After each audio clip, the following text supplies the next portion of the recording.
The Ford F-150 pickup coughed into the employee lot at Silverwing Private Aviation just after 7 on a Tuesday morning. Hey, what are you drawing? Pipe An airplane, like this one. Wow, that's great. Mind if I see? James Mitchell Sure, killed you the lying, engine cheating and sat snake. for 3 Why seconds what? in a I sudden never had. You're quiet twisting hand still everything. gripping Both the of you wheel stop knuckles this now. bone white. Never! Through the chain-link fence separating asphalt from tarmac, a Gulfstream G650 caught the November sunlight and threw it back like a challenge. 6 years. 6 years since he'd last sat left seat in anything that mattered. 6 years since he'd trusted himself with lives that weren't his own. In the passenger seat, Ryan pressed his nose against the window breath fogging the glass as he traced the aircraft's lines with one finger. 8 years old, and the kid could identify tail numbers from 100 yards out, could explain thrust-to-weight ratios better than most adults who'd never bothered looking past a commercial window seat. Same sharp jawline James saw in the mirror every morning. Same gray-blue eyes that cataloged everything, forgot nothing. The boy's small voice cut through. "Dad, can I draw that one today?" James ruffled Ryan's hair, felt the familiar ache settle in his chest. "Draw whatever you want, buddy. But remember, we're quiet in the hangar. The engineers get cranky when kids make noise."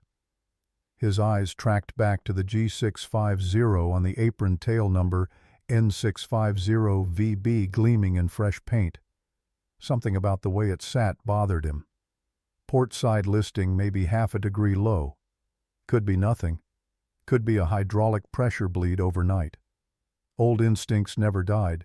Just got buried under 3 years of pushing a mop and being invisible. They walked through the service entrance together, Ryan's hand small and trusting in his. The hangar smelled like it always did, jet fuel, burnt coffee, and the metallic bite of expensive machinery being put through its paces.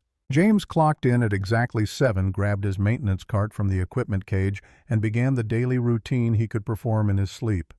Sweep the hangar bays, empty the trash cans in the pilot's lounge, clean the executive waiting area where people in $1,000 suits sipped espresso and pretended the help didn't exist. Polish the stainless steel railings until they gleamed, invisible, reliable, beneath notice.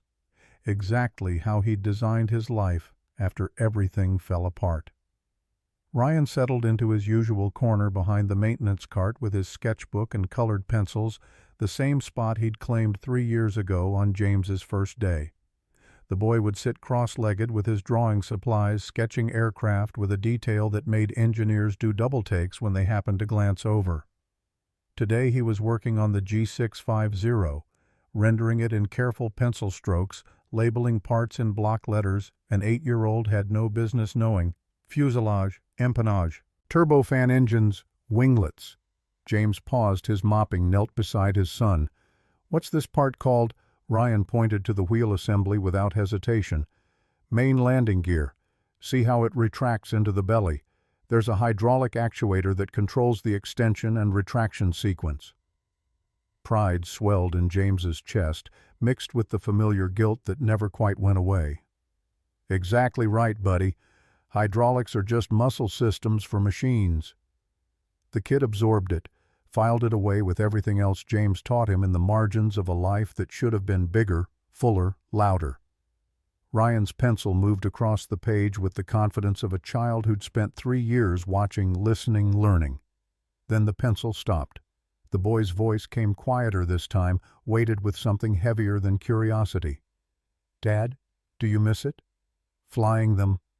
The question landed like a punch. James kept his voice steady, met those 2 wise eyes that understood more than any 8-year-old should. "Every single day, champ." Ryan nodded, slowly processing. "Then why don't you—" James placed a hand on his son's shoulder, gentle but firm. "Because I'd miss you more. And I already lost too much to the sky."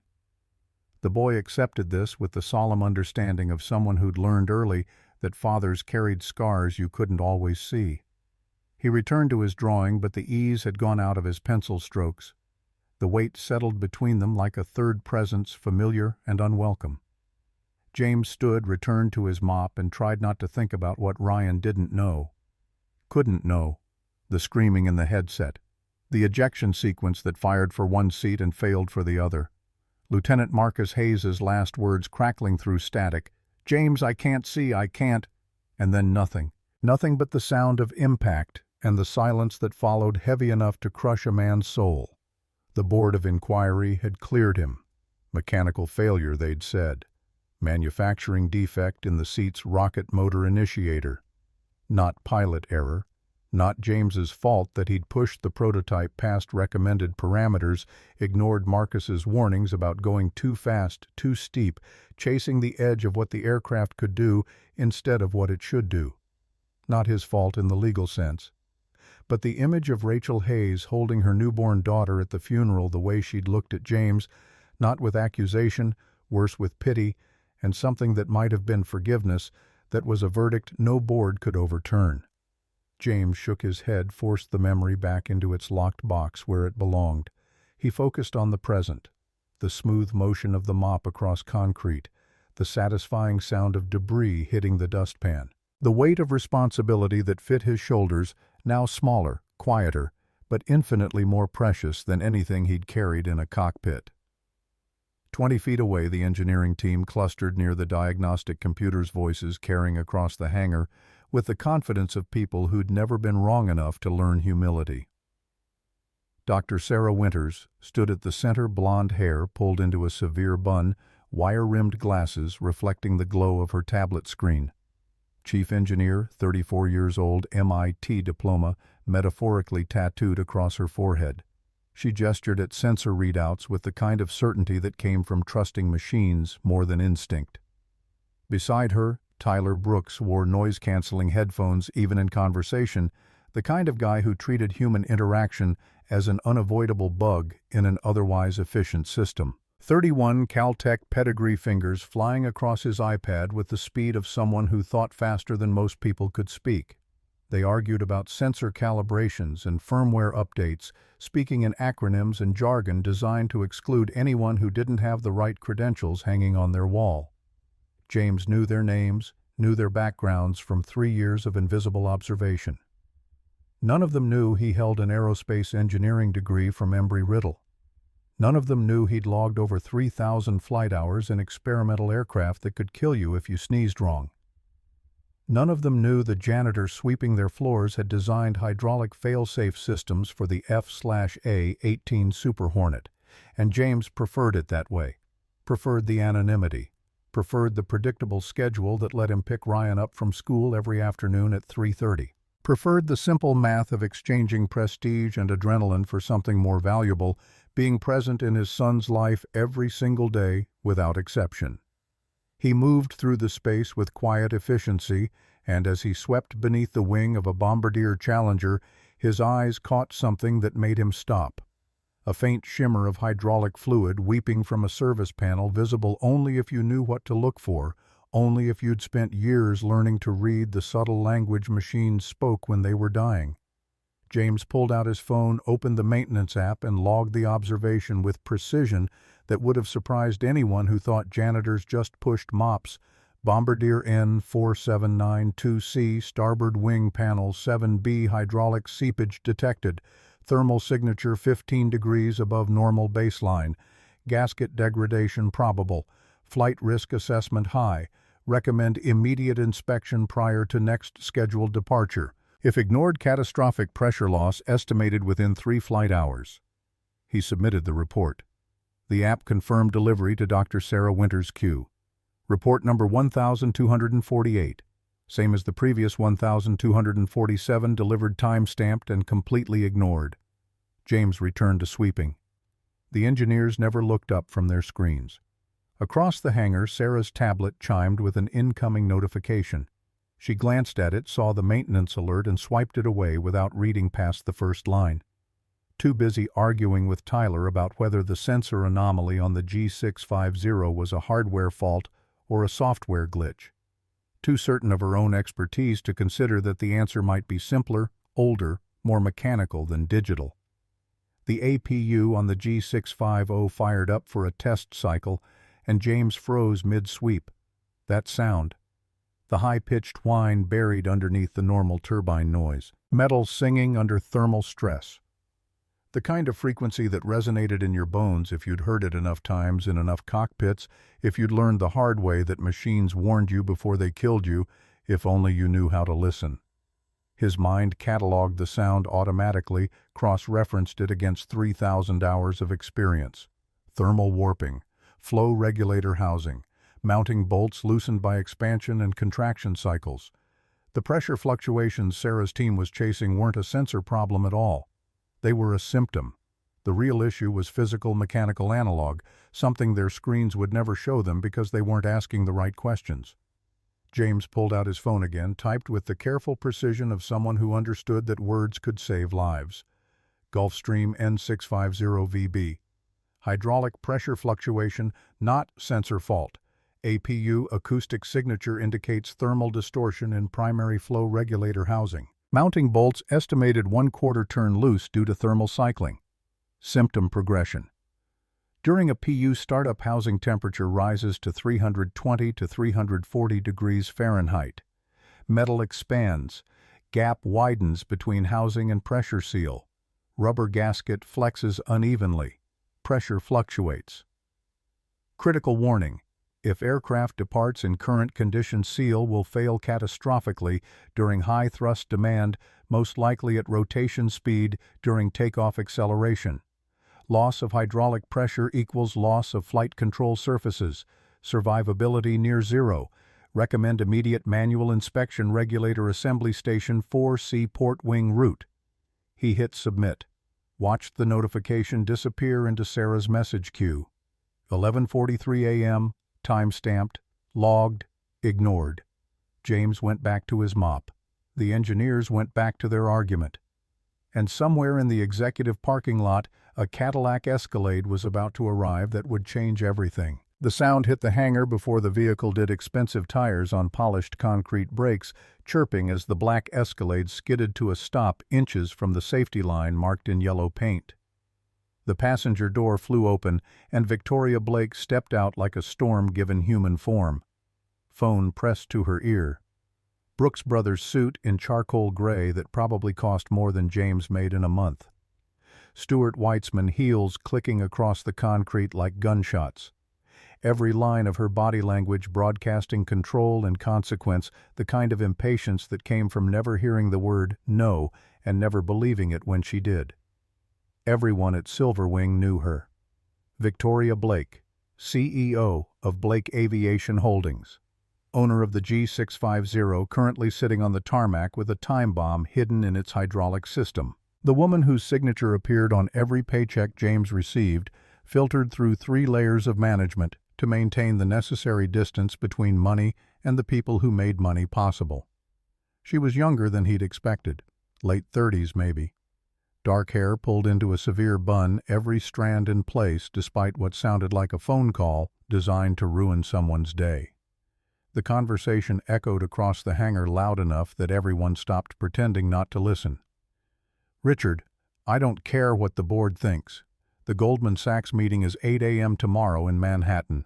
If I'm not in that boardroom, they sign with Textron Aviation in Kansas instead, and we lose a $250 million deal." A pause. Victoria's jaw tightened, tendons standing out in her neck. "No, you don't understand. Dad built this company from nothing. I won't let his legacy die because you convinced half the board I'm not qualified to run it." Another pause. Her knuckles went white around the phone. "I'll be there. Wheels up at 6 p.m. tonight. I'll be in New York before midnight." She ended the call with a jab that looked personal, spun on her heel, and marched toward Sarah Winters with the focused intensity of a missile seeking heat. Sarah saw her coming, straightened her spine, clutched her tablet like a shield against incoming fire. Victoria stopped 2 feet away, close enough that Sarah had to look up to meet her eyes. "Is my aircraft ready?" Sarah's face went pale. "Ms. Blake, we weren't expecting you until—" Victoria's hand came up, cutting her off mid-sentence. "I didn't ask for a schedule update. I asked a yes or no question. Is my jet ready to fly?" Sarah swallowed hard. "We've been running some diagnostics on the hydraulic system. There's an intermittent pressure fluctuation that we're trying to— I didn't ask for a technical dissertation, Sarah. Yes or no? Can I take off at 6 p.m.? Sarah glanced at Tyler, who shrugged helplessly behind his noise-canceling headphones. She looked back at Victoria, and James could see the calculation happening behind her eyes. Tell the truth and face immediate consequences, or hedge, and hope the problem resolved itself in the next 6 hours. We're working on it, Ms. Blake. I'm confident we can have the issue resolved by— Victoria's voice went cold. That's not an answer. That's corporate speak for— I don't know, but I'm afraid to say so. Let me be clear, Dr. Winters. I have a meeting tomorrow morning that determines whether this company survives or gets carved up by my brother and his vulture friends. I need to be in New York by 8 a.m. The only way that happens is if I'm on that plane tonight. So when I ask if it's ready, I need an actual answer, not a weather report about your confidence levels. James watched from 30 feet away, mop forgotten in its bucket. He'd heard enough of the technical debate brewing in Sarah's team to understand the problem. More importantly, he'd already diagnosed it an hour ago during his routine sweep. That faint, high-pitched whistle when the APU cycled wasn't normal turbine whine. It was metal singing under thermal stress, and if nobody fixed it before takeoff, Victoria Blake was going to die screaming at 160 knots with no hydraulic pressure and no way to control the aircraft once it left the ground. His phone was in his hand before he consciously decided to move. He pulled up the maintenance app, found the report he'd submitted at 11:43, and checked the status. Delivered. Unread. Sitting in Sarah's queue underneath 16 other notifications she'd swiped away without processing. James looked at Ryan still drawing in his corner headphones on to block out the adult drama. Looked at Victoria radiating barely controlled fury at engineers who didn't have answers. Looked at Sarah drowning in pressure she wasn't equipped to handle. Looked at the G650 gleaming and deadly, waiting to kill everyone aboard. The choice should have been simple. Stay invisible. Let the professionals figure it out. Not his problem. Not his responsibility. He'd walked away from this world 6 years ago when Marcus Hayes died because James couldn't leave well enough alone, couldn't trust the limits, couldn't accept that some edges weren't meant to be tested. But then his eyes landed on Ryan again, and he thought about what it would mean to explain to his son why Daddy had information that could have saved lives and chose silence instead. Thought about Rachel Hayes at that funeral, holding her daughter, forgiving him when he didn't deserve it. Thought about Marcus's voice, clear as day, even after 6 years. We take care of people, brother, especially when it's hard. The engineers were arguing now, 4 of them clustered around the cockpit access hatch, shouting conflicting instructions to the ground crew. They'd split into warring factions, the sensor team insisting it was a fault in the data acquisition unit, the software team convinced it was a bug in the primary flight control computer. Sarah stood in the middle tablet raised like a white flag, trying to moderate a technical argument that was completely missing the point. The test engine start made everyone flinch. Deep rattling cough from the port side, the kind of sound that raised hackles if you knew what healthy turbofans were supposed to sound like. The engineers froze, staring at diagnostic screens instead of listening to what the machine was trying to tell them. Victoria's voice cut through the chaos like a chainsaw through balsa wood. This is costing me millions of dollars and possibly my entire company. I need a solution, not an aerospace debate club. She turned in a slow circle, eyes sweeping across the hangar, cataloging assets and obstacles with the cold efficiency of someone who saw people as line items on a balance sheet. Her gaze landed on James. For one frozen moment, their eyes locked. He watched the calculation happen in real time. She registered his faded overalls, his work boots, his calloused hands gripping a mop handle. She dismissed him as irrelevant before her eyes had even finished moving past him, the kind of instant categorization that came from a lifetime of sorting people into useful and invisible. Then she smiled. It wasn't kind. The words that came next were loud enough to carry across the cavernous space pitched to perform for an audience. Well, since my highly paid engineering team seems to be stumped, perhaps we should ask for a second opinion. She gestured toward James with an exaggerated flourish that turned him into a prop in her performance. "Excuse me, sir. Yes, you with the mop. Do you have any thoughts on complex aerospace hydraulic systems? Or are you too busy ensuring our floors are spotless to solve a multi-million-dollar problem?" The hangar went silent. Every conversation stopped. Every head turned. James felt the weight of 30 pairs of eyes land on him like spotlights. Sarah looked uncomfortable. Tyler actually winced behind his headphones. But nobody spoke up. Nobody intervened. From his corner 30 feet away, Ryan's small hand gripped the edge of his sketchbook so hard the paper crumpled. The boy's face had gone pale, eyes wide and wet, but he didn't make a sound. Just watched his father get publicly humiliated by a woman in a suit that cost more than their monthly rent. James could walk away.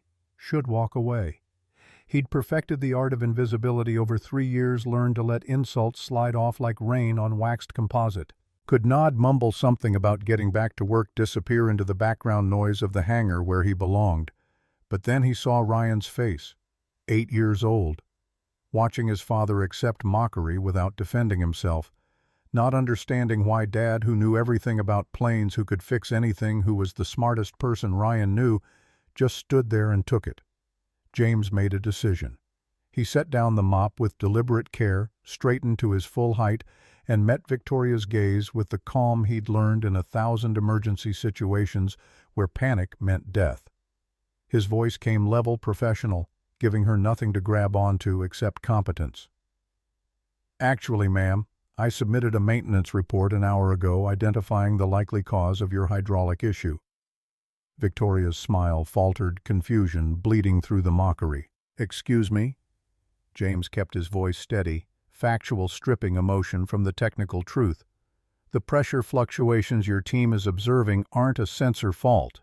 They're symptomatic of thermal warping in the primary flow regulator housing.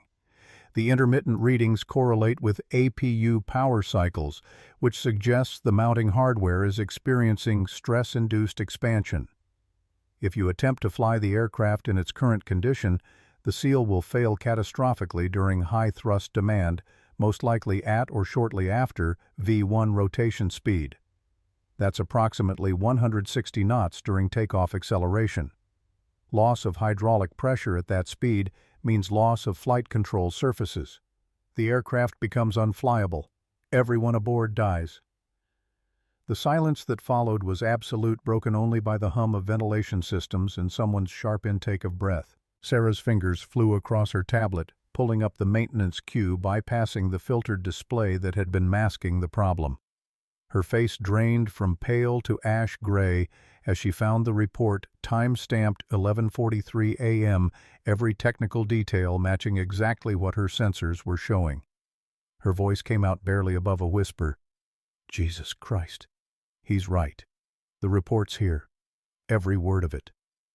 Victoria stared at James like he'd suddenly grown a second head, her entire worldview doing a violent recalibration in real time. "Who the hell are you?" James kept his tone neutral, refusing to perform either superiority or subservience. "James Mitchell, maintenance supervisor. I logged the observation in the standard reporting system at 11:43 this morning. The thermal signature is consistent with loose torque specs on the regulator mounting bolts. It's a mechanical issue, not a software problem. Should take about 3 hours to access, inspect, and correct if we start now." Tyler pulled up the report on his own tablet, eyes scanning the dense technical prose that spoke the language of someone who'd spent years inside aircraft systems, not just monitoring them from screens. His voice carried reluctant respect. "This is incredibly specific. How did you—" James cut him off with simple truth. "Because I've seen this exact failure mode before.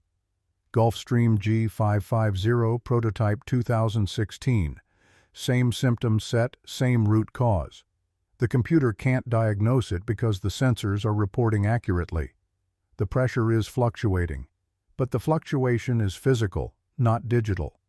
Metal expanding and contracting under thermal stress. No amount of software troubleshooting will fix a mechanical problem." Victoria's expression shifted from shock to something harder to read.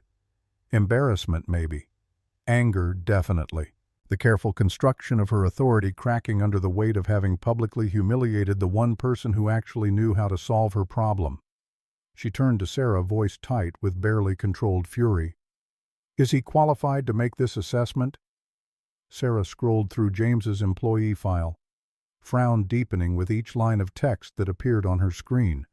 When she looked up, her eyes had gone wide with something approaching disbelief. "Ms. Blake?" Sarah's voice caught, and she had to clear her throat to continue. "According to his personnel file, Mr. Mitchell has an aerospace engineering degree from Embry-Riddle Aeronautical University. And he's a former United States Navy test pilot, 3,200 flight hours in experimental aircraft. He holds an ATP license with a type rating for the Gulfstream G650. The hangar erupted in whispers. James heard fragments of shocked conversations, felt the shift in how people looked at him. The sudden recalibration of assumptions that had calcified over 3 years of invisible labor. Victoria's face flushed red, anger and humiliation warring for dominance in her expression. Her voice came out sharp, accusatory, as if James's current job was somehow fraud or deception instead of a choice made for reasons she couldn't begin to understand. "Then why the hell are you pushing a mop?" James met her eyes, kept his voice steady, refused to apologize for the priorities that had saved his soul. "Because I have a son who needs me home by 3:30 every afternoon, and because I don't fly anymore." The weight of that statement settled over the crowd like a blanket, heavy with implications nobody quite knew how to unpack. Victoria opened her mouth, closed. It opened it again, struggling to find words that matched the shape of her confusion. Then her phone rang, shattering the moment. She answered without breaking eye contact, her voice clipped and professional despite the chaos behind her eyes. "What? No, the jet it's being repaired. Yes, I'll be there. I don't care what you have to do. Hold the meeting until I arrive." She ended the call, jaw clenched tight enough to crack teeth. When she spoke again, the mocking edge was gone, replaced by pure calculation. "Fine. Mr. Mitchell, you have 3 hours to prove your theory. Sarah, assign him whatever support he needs." Victoria paused, and James saw the next words forming behind her eyes, saw the power play coming before she spoke it. "If he's wrong, he's fired. If he's right—" Another pause, letting the threat settle. "We'll discuss compensation." She turned on her heel without waiting for a response, heels clicking toward the executive lounge, leaving behind the wreckage of her certainty and James's carefully constructed invisibility. Sarah stood in the center of the hangar, surrounded by engineers who now looked at the janitor with a mixture of respect and confusion, trying to reconcile 3 years of assumptions with the expert standing in front of them. She turned to James, professional mask firmly in place, but curiosity bleeding through. "What do you need?" James's mind shifted into the mode he'd spent 6 years suppressing, the part of him that lived and breathed aerospace systems, thermal imaging camera to confirm the heat signature, calibrated torque wrench, replacement seals if the current ones show degradation, and a Team 2 mechanics minimum. "We're on a clock." Sarah nodded, already pulling up work orders on her tablet. Tyler stepped forward, headphones pushed back, something approaching respect in his eyes. "I'll get the thermal camera and tools. Sarah, can you assign the mechanics?" Within 10 minutes, James had a team assembled around the G650's port wing route. Sarah Winters, Tyler Brooks. 2 mechanics from his ground crew who'd been listening to James's invisible expertise for 3 years without knowing what they were hearing. And standing off to the side, watching with wide eyes, Ryan Mitchell, 8 years old, and seeing his father transform from janitor into the person he'd always been underneath. James knelt beside the access panel, his hands moving with practiced efficiency toward the release latches, muscle memory from thousands of hours doing exactly this kind of work in hangars across the country and on carrier decks in the middle of oceans. He glanced at Ryan, caught his son's gaze, saw the question forming. "You okay, champ?" Ryan nodded slowly, then asked in a voice smaller than it should have been. "Dad, why did that lady say those mean things to you?" James felt the question land like a physical blow, sharp and precise. He set down the panel latch and turned to face his son, fully kneeling, so they were eye to eye, so Ryan could see the truth written in his father's expression. Because she was scared and angry, and sometimes when people feel those things, they make themselves feel bigger by making other people feel smaller. It's not right, but it's what happens when fear takes over. Ryan processed this with the serious consideration of someone learning hard truths earlier than he should. "But you didn't do anything wrong." "No, I didn't. And that's important to remember, buddy. Sometimes people will treat you badly even when you've done nothing to deserve it. How you respond to that, whether you stay kind or become cruel yourself, that's what shows who you really are." The boy's eyes filled with tears he was fighting hard not to shed. "She was mean. I wanted to tell her you're the smartest person here. You know more than all of them." James pulled Ryan into a gentle hug, fierce pride mixing with the protective instinct that had driven every major decision he'd made for 6 years. "I know you did, champ, and I love you for that. But sometimes the smartest thing is to stay calm and let your work speak for you. Watch what happens next. Okay? This is important." He released Ryan's stood and turned back to the access panel. Sarah was watching the exchange, something unreadable in her expression. When she spoke, her voice had lost its clinical edge. "For what it's worth, that was the most detailed maintenance report I've seen in 5 years of working here. I should have read it immediately instead of dismissing it. That's on me." James acknowledged the apology with a nod, but didn't slow his work. The panel came free, revealing the primary hydraulic regulator assembly deep in the fuselage. Tyler appeared with the thermal imaging camera, and James took it without a word, scanning the housing with the methodical precision of someone who'd diagnosed 1,000 failures and learned to trust the data. The infrared display painted a clear picture of thermal stress. "There," James said, pointing to a hot spot at the upper mounting bracket. 342 degrees Fahrenheit at the bolt interface. That's our culprit. The bolt has loosened by approximately 1/4 turn, allowing the housing to shift under thermal expansion. Every time the APU cycles on the housing heats up, the gap widens and the pressure seal flexes. That's what's causing your fluctuations." Sarah leaned in, studying the thermal image, and James saw the moment she truly understood. Her voice came quiet, almost reverent. "How the hell did you diagnose this from floor level with a mop in your hand?" James didn't look up from his work, already pulling tools from the kit Tyler had brought. "I heard it. There's a specific frequency resonance when metal vibrates under thermal stress. Once you've heard it enough times, you don't forget, especially when ignoring it gets people killed." As James removed the regulator housing to access the mounting bolts, his flashlight beam caught something that made his blood run cold.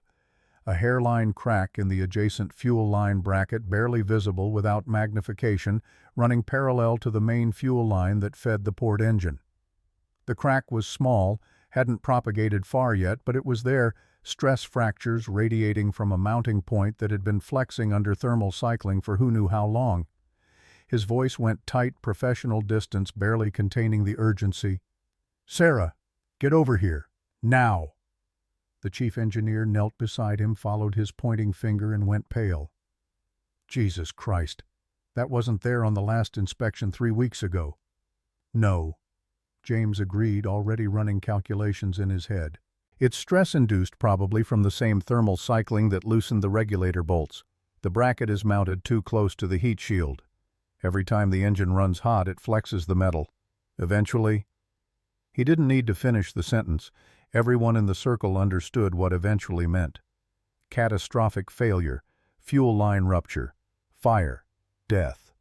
Tyler pulled up the maintenance logs on his tablet, cross-referencing inspection schedules and flight hours, his face falling as the numbers came back. "We can't fly with that crack. It's a non-airworthy condition." Sarah's voice came grim. "How long to replace the bracket?" One of the mechanics ran calculations, consulting parts catalogs and delivery schedules, and delivered the news James already knew was coming.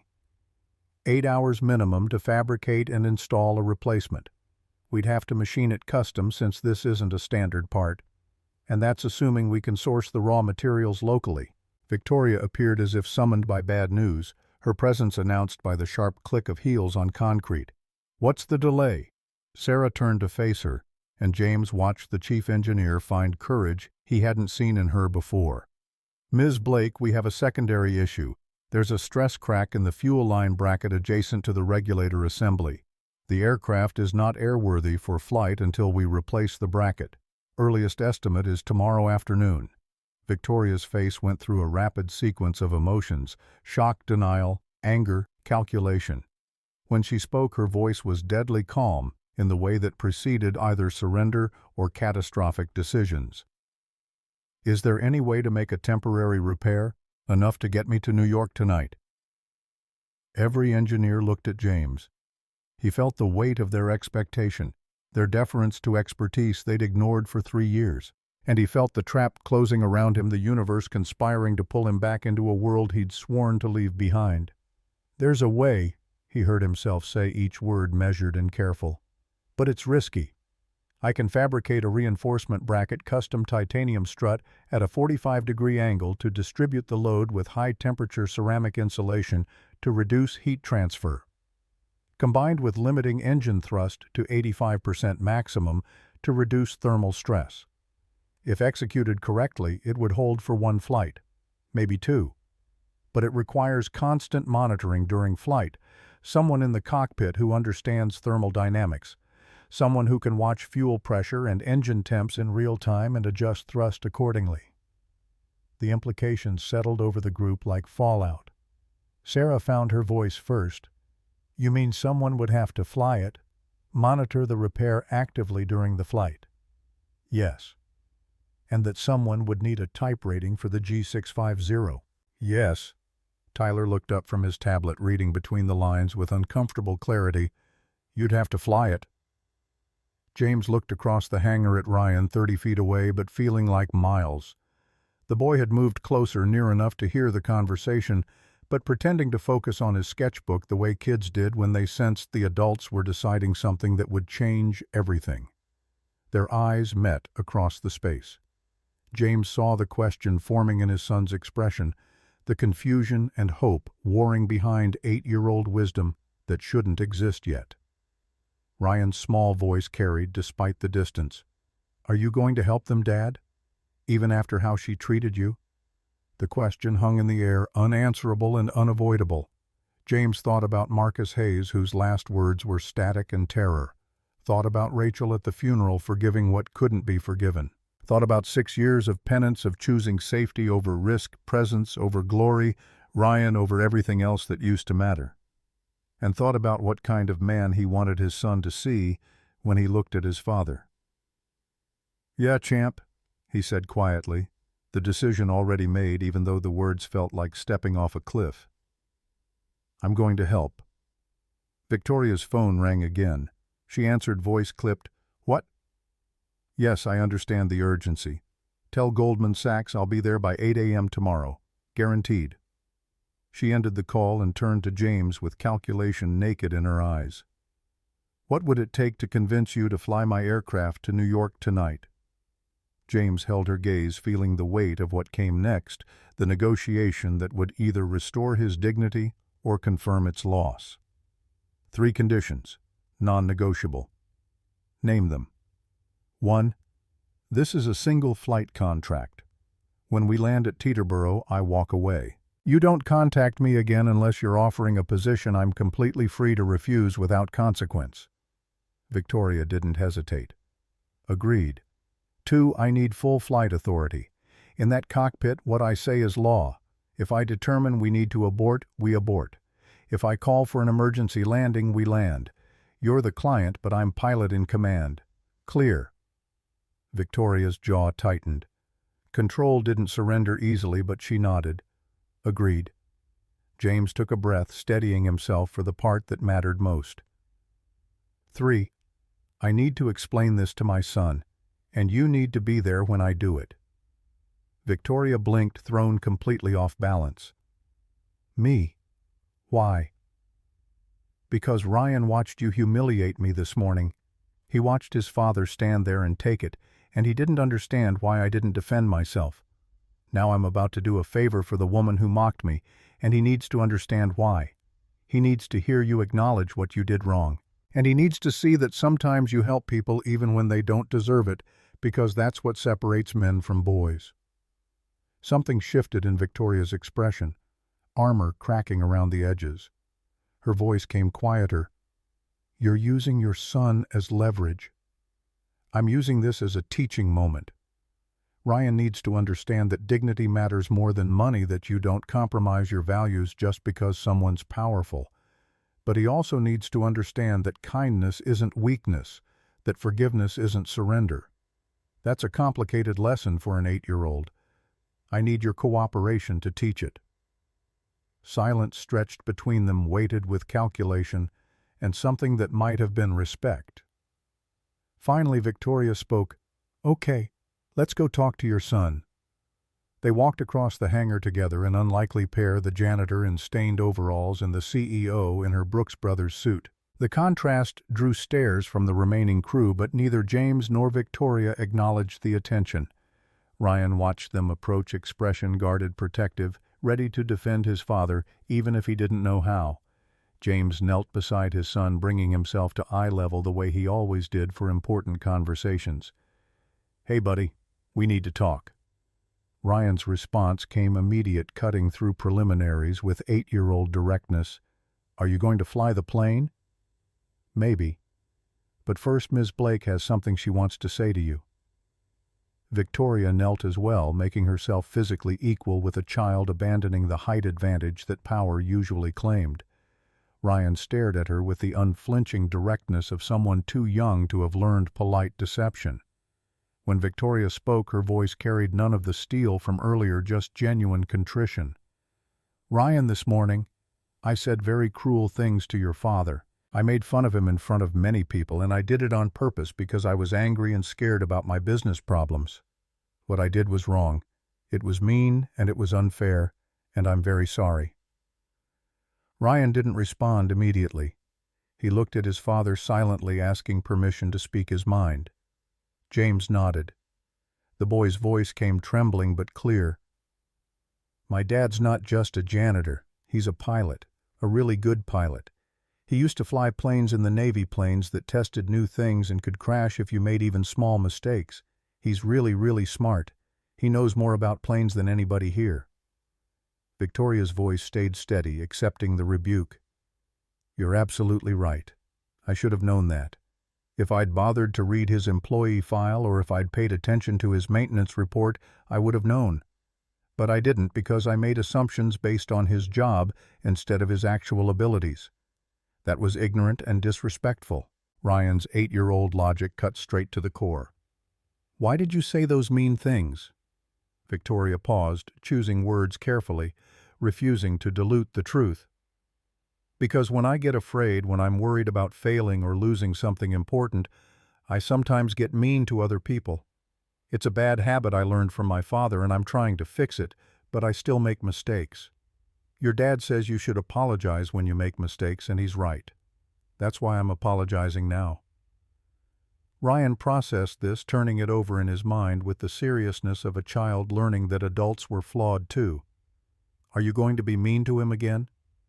"I'm going to try very hard not to be. But I can't promise I'll be perfect.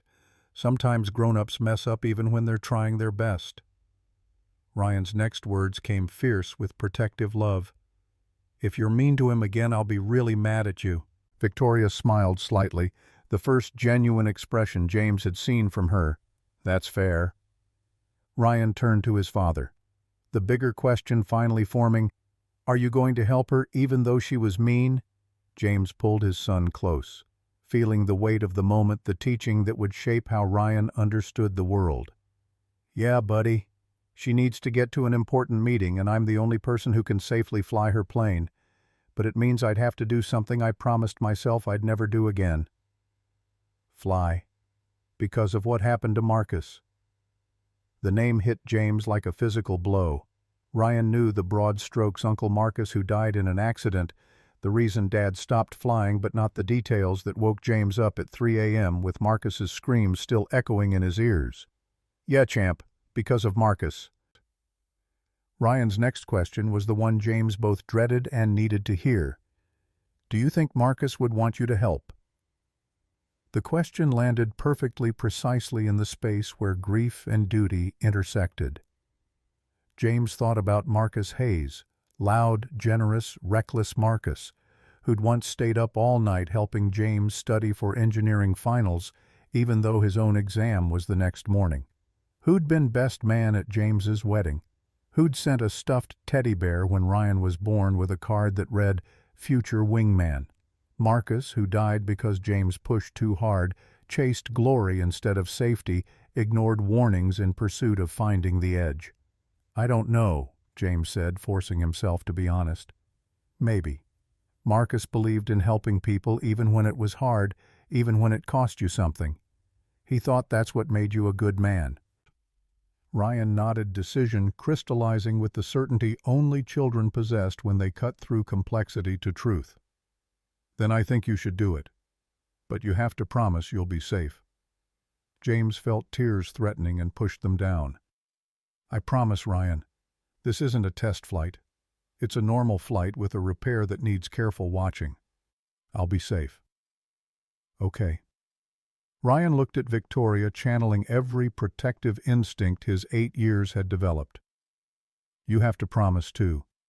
Promise you'll be nice to my dad for the whole trip. Victoria met the boy's eyes with unexpected solemnity. I promise, Ryan. I will be respectful and professional for the entire flight. Ryan seemed satisfied with this compact, returning his attention to his sketchbook as if the matter was settled in his mind. James stood and Victoria followed. They walked a few steps away out of Ryan's earshot. That's a remarkable kid, Victoria said quietly. He's the reason I get up in the morning. Victoria nodded, understanding passing between them without further words needed. She glanced at her watch, the CEO reasserting herself beneath the brief glimpse of humanity. So, are you flying? James looked at the aircraft, then at Ryan, then back at Victoria. He thought about Marcus and Rachel and 6 years of penance, thought about what it meant to be a man who kept his word versus a man who hid from fear. Yeah, he said, I'm flying, but we do this my way on my terms with my safety protocols. Crystal clear. Crystal. The fabrication of the reinforcement bracket took James and his improvised team 2 hours of focused work that felt like meditation and combat combined. He walked Sarah and Tyler through the design specifications, sketching on a whiteboard in the maintenance bay, calculating load tolerances and thermal expansion coefficients with the fluency of someone who'd built fail-safes into systems designed to operate at the edge of physics. By 4:30 in the afternoon, the bracket was fabricated and installed. James had checked each bolt 3 times, verified torque specs with calibrated precision, run the thermal camera over every inch of the assembly, looking for stress points that would show up as heat signatures. Everything read clean. He positioned himself in the cockpit while the ground crew monitored from safe distance, headsets on, ready to shut down at the first sign of trouble. The APU came online. James watched the hydraulic pressure gauge with the intensity of a man reading his own vital signs. Steady, no oscillation. The needle held at 68 psi like it was welded there. He started the port engine. The Pratt & Whitney turbofan spooled up with a deep, reassuring roar that he felt in his chest. Let it stabilize at idle, then slowly advance the throttle. 40%, 60%, 80%. Every gauge stayed in the green. Every sensor reported normal. Sarah's voice came over the radio from the ground. Port engine green. Hydraulic pressure holding steady. No variance. Bracket showing no thermal stress. James held the engine at 85% thrust for 30 seconds, the maximum he'd calculated the bracket could safely handle during sustained flight. The aircraft strained against the wheel chocks, vibrating with barely contained energy, but the systems remained stable. No warning lights, no alarms, no fluctuations. He brought the engine back to idle, ran through the shutdown sequence, then sat in the pilot's seat with his hands on the yoke, feeling the weight of what came next. 6 years. 6 years since he'd trusted himself in this position. A knock on the cockpit doorframe pulled him back to the present. Frank Morrison stood at the entrance to the flight deck, silver hair catching the late afternoon light, 70 years of living written in the lines around his eyes. "Heard you need a co-pilot for FAA compliance," Frank said, his voice carrying the gravel of decades spent breathing jet exhaust and dry air at altitude. "Two-pilot aircraft like this, they don't let you fly solo no matter how good you are." James climbed out of the seat, met Frank's eyes, saw the understanding there. "Mr. Morrison, you don't have to." "Frank, and yeah, I do. I've been flying 40 years C-100s for the Air Force, then 20 years of commercial and charter work after that. Retired 3 years back because my wife made me, God rest her soul. Been bored out of my mind ever since." Frank's smile carried sadness and determination in equal measure. "Heard what you're doing, why you're doing it. That's the kind of flying that matters. I'd be honored to sit right seat. You understand the risks. Son, I've survived engine failures, bird strikes, wind shear on final approach, and a gear-up landing in Omaha in 1996. This bracket you built, I watched you work. You know what you're doing. I trust that more than I trust most things in this world." James found himself gripping Frank's extended hand, accepting help he hadn't known he needed. "Thank you. Thank me when we're back on the ground," Frank said. "Now let's pre-flight this bird properly." At 6 p.m., as the sun painted the Rockies in shades of gold and purple, James stood on the tarmac beside the G650. Ryan was there with Mrs. Harper, the neighbor who'd agreed to watch him overnight and drive him to school in the morning. The boy looked small and scared earlier, bravado replaced by naked fear. James knelt, pulled his son into a tight hug that tried to communicate everything words couldn't hold. "Hey, champ, I'm going to be fine. You promise?" Ryan's voice broke on the second word. "I promise. This is easier than driving to the grocery store." "When will you be back?" "Tomorrow afternoon. Mrs. Harper will pick you up from school, and when you get home, I'll be there waiting. I'll bring you chocolate from New York." Ryan's lip trembled, and the tears he'd been fighting finally broke through. "I don't want chocolate. I just want you to come home." James's heart cracked fissures spreading through the careful control he'd maintained all day. He held his son tighter, breathing in the scent of Ryan's shampoo, committing the moment to memory, the way pilots committed emergency procedures because survival sometimes depended on remembering what mattered most. "I will, Ryan. I promise. Have I ever broken a promise to you?" "No." "Then trust me now. I will come home." Ryan pulled back, wiping his eyes with the back of his hand, trying to be brave in the way that made James's chest ache. "Okay, but if you don't, I'm going to be really mad." James laughed, despite the tightness in his throat. "Deal." He watched Mrs. Harper lead Ryan back toward the parking lot, the boy turning every few steps to wave. James waved back until they disappeared from view, swallowed by distance and the gathering dusk. Then he turned to the aircraft, to Frank, already in the right seat, running preliminary checks to Victoria, waiting in the cabin with her $250 million future riding on a temporary repair and a pilot who hadn't flown in 6 years.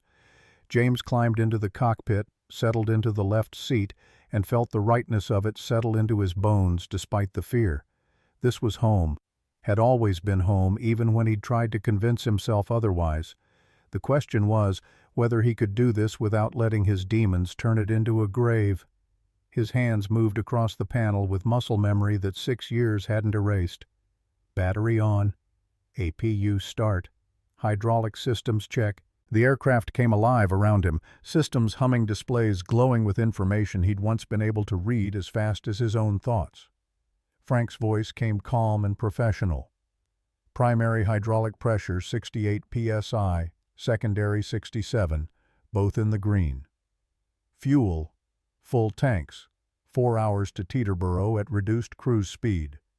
Bracket temperature, 285 degrees, well below threshold. James picked up the radio, heard his voice come out steady despite everything churning beneath. Tower November Blake 650, requesting clearance for engine start and taxi. The controller's voice crackled back, routine and bored.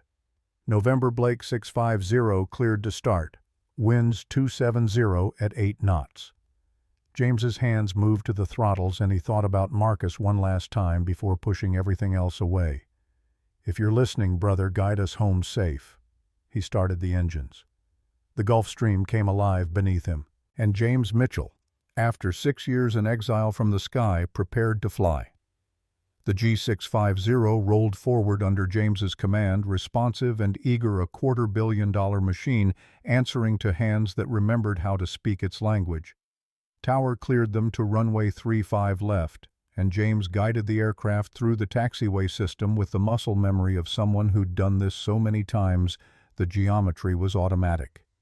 Beside him, Frank ran through the pre-takeoff checklist with the steady professionalism of a man who'd seen enough emergencies to know that preparation mattered more than talent. Victoria's voice crackled through the intercom from the cabin. "How long until we're airborne?" James kept his eyes on the taxiway ahead, hands light on the controls. 3 minutes. Tower's clearing traffic now." In his peripheral vision, he caught Frank studying him with the careful assessment of someone evaluating a partner's readiness. The older pilot's next words came quiet, meant only for the cockpit. "You good." James took inventory. Hands steady, breathing controlled, mind clear except for the white noise of fear that he'd learned to file under useful information rather than paralysis. "Good enough. That's all any of us ever are." They reached the hold short line for runway 35 left. Denver stretched out behind them, the Rockies rising to the west in the last light of day. Ahead, 2 miles of concrete waited to either prove or destroy everything James had rebuilt over 6 years. Tower's voice came crisp and efficient. "November Blake 650, winds 280 at 10, runway 35 left, cleared for takeoff." James acknowledged, advanced. The throttles smoothly felt 12,000 pounds of thrust, press him back into the seat with welcome force. The Gulf Stream surged forward, eager and powerful, eating runway at an accelerating rate that triggered every instinct James had spent 6 years suppressing. Frank called out speeds, 80 knots. The runway lights blurred past. James's right hand hovered near the throttles, ready to abort if anything felt wrong, if any gauge showed red, if the bracket showed signs of failure before they committed past the point of no return. 100 knots, V1. Committed now, past the speed where they could safely stop on remaining runway. Whatever happened next, they were going up. 140, rotate. James pulled back gently on the yoke, felt the nose wheel lift off the pavement, the main gear still rolling, but lighter now, the wings finding purchase in the air. Physics and engineering combining to do what should be impossible, lift 60,000 pounds of metal and fuel and human hope into the sky. The main gear left the ground. For one breathless moment between earth and sky, James felt the unlock in his chest that he'd been missing for 6 years. This was home. Not Denver, not the hangar, but here in the space between ground and clouds, where men had no business being but went anyway because something in the human spirit refused to accept limits. Positive rate. Gear up. The landing gear retracted with a solid thunk. James trimmed for climb, watched the altimeter unwind with satisfying speed. 500 feet, 1,000, 2,000. The bracket temperature display showed 295 degrees, climbing gradually but well within safe parameters. Frank's voice carried relief he was trying to hide. "All systems green, bracket holding steady at 308 degrees. Victoria's voice came through the intercom again, steadier this time. "We're really flying." James allowed himself the smallest smile. "We are. See? Not so bad." "You're enjoying this?" It wasn't a question, but James answered anyway. "Yeah, I am." He leveled off at 5,000 feet while waiting for a TC clearance to climb to cruise altitude. The sun had set behind them, painting the Rockies in shades of gold and purple that would be gone in minutes. Denver spread out below a glittering grid of lights against the gathering darkness. The Front Range stretched north and south mountains, giving way to plains, civilization clinging to the edge of wilderness. Tower handed them off to departure control, and James began the climb to flight level 350, 35,000 feet lower than the G650's normal cruise altitude, but necessary to keep engine temperatures down and reduce stress on the bracket. As they climbed, James divided his attention between flying the aircraft and monitoring the custom display he'd set up, showing real-time data from the temperature sensors near the repair. Every 30 seconds, his eyes flicked to the readings. Fuel pressure nominal. Engine temp within range. Bracket temperature stable at 318 degrees Fahrenheit, well below the 400-degree threshold where thermal stress would become critical. Frank noticed his attention pattern, understood without needing explanation. "How's our repair looking?" "Good so far. Temps are climbing gradually but predictably. As long as we stay below 360, we're golden." They reached cruise altitude 20 minutes later. James leveled off, trimmed the aircraft for hands-off flight, and felt the first real stirrings of confidence that they might actually pull this off. The Gulf Stream settled into a smooth, steady rhythm, engines humming contentedly at 80% thrust. Then the bracket temperature ticked up, 320 degrees. Not concerning on its own, well within safe parameters, but the trend was wrong. It should be stabilizing or dropping after the climb, not continuing to rise. James frowned, cross-checked the engine parameters. Everything normal. Thrust at 80%, exactly where it should be. But the temperature kept climbing. 325. His mind ran through possibilities. Increased heat radiation from the engine, inadequate insulation, thermal buildup in the surrounding structure. None of the options were good, but all of them were manageable if he acted fast enough. 330 degrees. The rate of increase was accelerating. "Frank, I need you to pull up the detailed engine readouts. Port side. Give me EGT exhaust gas temperature compared to baseline." Frank's fingers moved across the displays with practiced efficiency. Port EGT reading 15 degrees above normal cruise. Starboard is nominal. That explained it. The port engine was running hotter than expected, radiating extra heat back toward the wing root where the bracket lived, warming the area faster than James's ground-based calculations had projected. At this rate of increase, the bracket would reach 400 degrees in approximately 2 hours. They needed 4 more hours to reach Teterboro. The math didn't work. James made a decision, keyed the radio, "Denver Center, November, Blake 650, requesting descent to flight level 330 and reduced airspeed." The controller's voice came back professional and incurious. "November, Blake 650, descend and maintain flight level 330. Advise reason for request." "Engine parameter management, precautionary." "Roger. Descend, pilot's discretion." James pulled the port engine back from 80% to 70% thrust, initiating a gentle descent to 33,000 feet. The bracket temperature stopped climbing at 348 degrees, held steady for 10 seconds, then began a slow decline. 342, 338, 335. Finally stabilizing at 325. He exhaled tension he hadn't realized he was holding. Crisis managed. For now. Victoria's voice carried new tension through the intercom. "James, what's happening? Why are we descending?" He kept his response calm, factual, giving her information without panic. "Precautionary measure. Ms. Blake, the bracket's running slightly warmer than projected. I'm adjusting our flight profile to keep temperatures controlled. Nothing dangerous, just being careful." "Does this affect our arrival time?" James checked the navigation display, ran quick calculations. "Yes. Instead of landing at 12:15 a.m., we'll land around 12:45. Still gives you 7 hours before your 8 a.m. meeting." Silence stretched for 5 seconds. Then, "Okay, do what you need to do. Safety first." Frank glanced over with something approaching respect. She's learning. Fear's a good teacher. But the fuel situation was tighter now. Frank pulled up the calculations without needing to be asked, and James watched the numbers resolve with sinking certainty. At reduced thrust and lower altitude, they were burning fuel faster than originally planned. Instead of landing with 45 minutes of reserve, they'd touch down with maybe 28 minutes. FAA minimum reserve was 30 minutes for instrument conditions. They were legal barely, but the margins had gone from comfortable to tight. No room for holding patterns if Teterboro was backed up. No buffer for unexpected headwinds. just enough fuel to get there with minutes to spare, assuming nothing else went wrong. Frank's voice came quiet, meant only for James. "We're cutting it close." "I know, but what's the alternative? Turn back now and Victoria misses her meeting, or push through and manage the risk?" "I'm not questioning the decision, just making sure you see the whole picture." James appreciated the gentle check, the way Frank offered information without challenge. This was what good co-pilots did, watched for the details the pilot in command might miss while staying in their lane, supporting without undermining.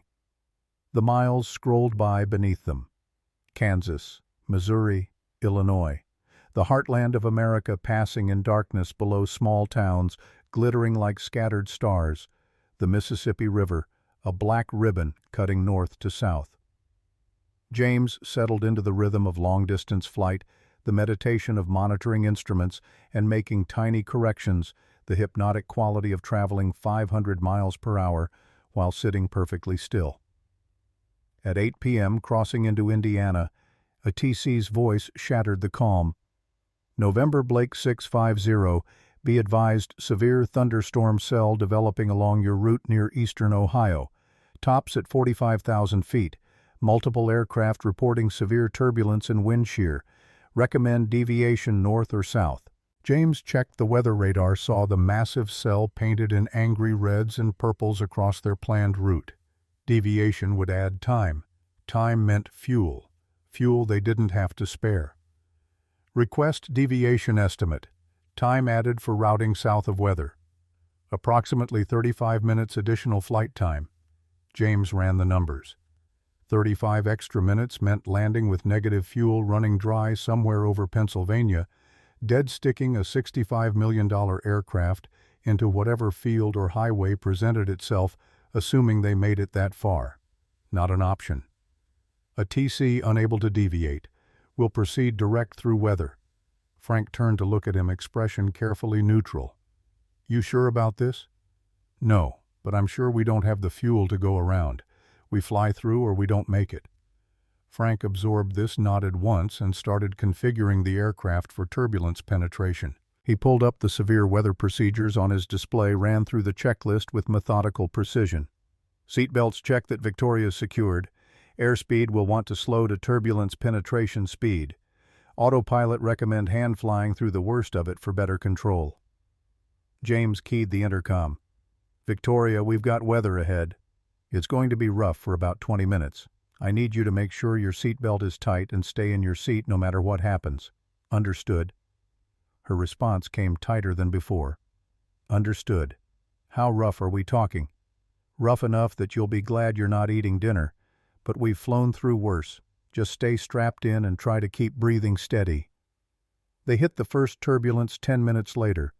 Light chop initially, the aircraft bouncing gently like a car on a rough road.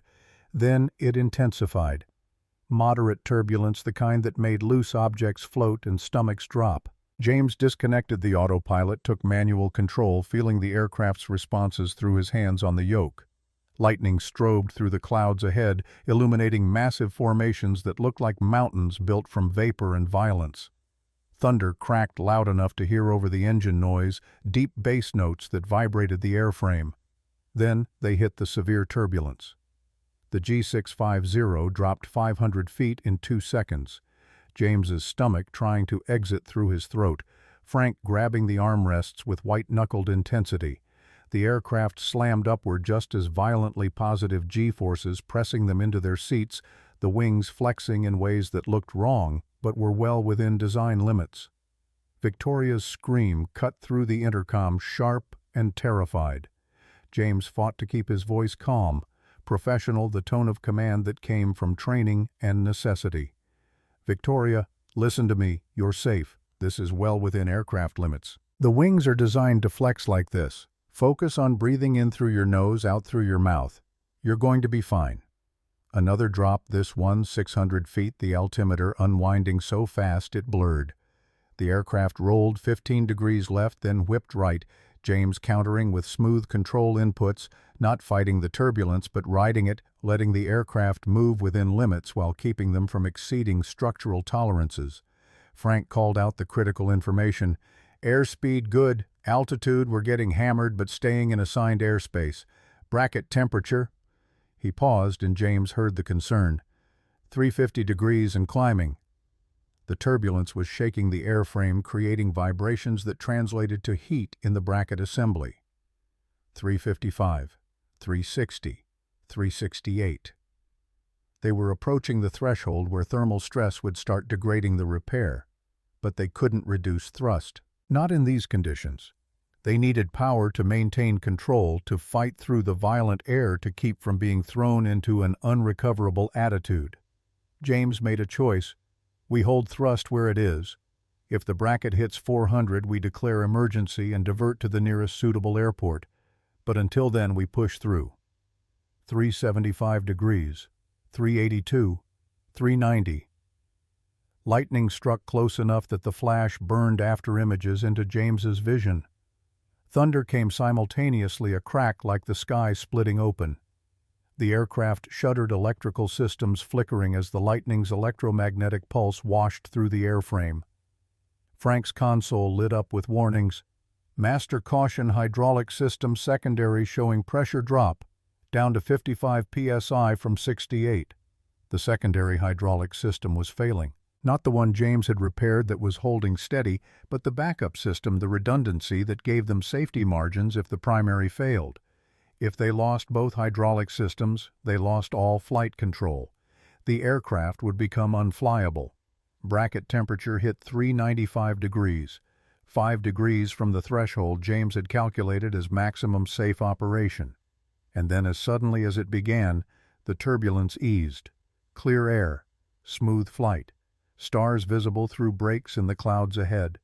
The bracket temperature held at 395 for 10 seconds, then began a slow descent. 392, 388, 380. Frank exhaled loudly. Worst is behind us, but we still have the secondary hydraulic issue. James was already running diagnostics, cross-referencing pressure readings with system schematics stored in his memory. It's cavitation air bubbles in the fluid from the pressure and temperature changes during turbulence. Not immediately dangerous, but if pressure drops below 40 psi, we lose the backup system entirely. Current reading: 48 psi, dropping slowly. 46, 44. Victoria's voice came through the intercom, shaky but determined. James, I need the truth. What are the actual odds we don't make it? James considered lying, softening the reality, but respect demanded honesty. Right now, we have one degraded hydraulic system, but the primary is solid. Bracket temperature is high but controlled. We just flew through severe weather that we probably shouldn't have attempted. If I had to put a number on it, I'd say we have an 88% chance of landing safely in New Jersey. Silence. Then, and the other 12%. If the secondary hydraulics fail completely, and we simultaneously lose the primary system and encounter wind shear during that window, we'd have serious problems. But that's 3 failures at once. Probability is low. More silence. James could almost hear Victoria processing, calculating, weighing her $250 million deal against the 12% chance of dying in a fireball over Pennsylvania. When she spoke again, her voice carried weight that hadn't been there before. James, I need to tell you something. The Goldman Sachs meeting isn't just about a merger. Frank glanced at James, eyebrows raised. James kept his attention on flying, but listened. Victoria continued, words coming faster now. My brother Richard has been building a coalition in the board. 3 members ready to vote me out as CEO. If I miss tomorrow's meeting, if this deal falls through, Richard calls an emergency board session next week, and I lose the company my father built. Understanding settled over James. This wasn't just about business. This was about legacy, family, proving herself worthy of trust that had been given over the objections of people who wanted her to fail. That's why you were so harsh this morning. The pressure. Yes, and I'm not making excuses. I was cruel and it was inexcusable. But I was terrified of failing, of proving Richard right, of destroying what my father spent his life building. When I feel that kind of fear, I lash out. I make myself feel bigger by making others feel smaller. Frank spoke up quietly. We've all got our coping mechanisms. Some are just uglier than others. Victoria's voice went softer, more vulnerable. My father died 5 years ago. Heart attack at 62, alone in his office at 11 p.m. He left the company to me instead of Richard because he wrote in his will that Richard reminded him too much of himself, ruthless, cold, treating people like tools. He hoped I'd be different, more humane. A pause heavy with self-awareness. But I spent 5 years becoming exactly what he feared, ruling through intimidation, firing people who disagreed, humiliating employees in front of crowds like I did to you this morning. I became my father. James heard the pain beneath the words, the realization that success achieved through cruelty was no success at all. You're learning now. That counts for something. Does it? I put your life at risk for my ego. If something happens tonight, if you don't make it back to Ryan... She couldn't finish the thought. James kept his voice firm, refusing to let her wallow. Victoria, I made this choice with full knowledge of the risks. You didn't force me. You asked, I evaluated, I decided. That's on me, not you. But Ryan understands his father takes calculated risks when it matters. This matters. Not because of your company, but because you're trying to be better than what you were. That's worth supporting. The words settled into the cockpit, changing something in the air between them. Frank nodded slowly, and James felt Victoria's gratitude even through the intercom connection. They flew on in companionable silence for 10 minutes. Then Frank pointed to the secondary hydraulic pressure gauge. We're at 42 psi, still dropping. James had been monitoring it, knew they were running out of time before the backup system failed completely. Pull the emergency hydraulic manual, section 7.4. There's a procedure for manual pressurization using the backup hand pump. Frank flipped pages in the quick reference handbook, found the procedure, read through it with increasing concern. We can manually pressurize, but it requires temporarily depressurizing the cabin. How long? 90 seconds at reduced cabin pressure. Ears will pop, breathing will be heavy but not dangerous. James weighed options. Let the secondary system fail and fly on primary, only risky but possible. Or fix it now using a procedure that would be uncomfortable but restore redundancy. The choice felt obvious. He keyed the intercom. Victoria, we need to fix the hydraulic system. The cabin will depressurize slightly for 90 seconds. You'll feel pressure in your ears and breathing will be harder. It's uncomfortable but not dangerous. Do you trust me? Her response came without hesitation. Yes, do it.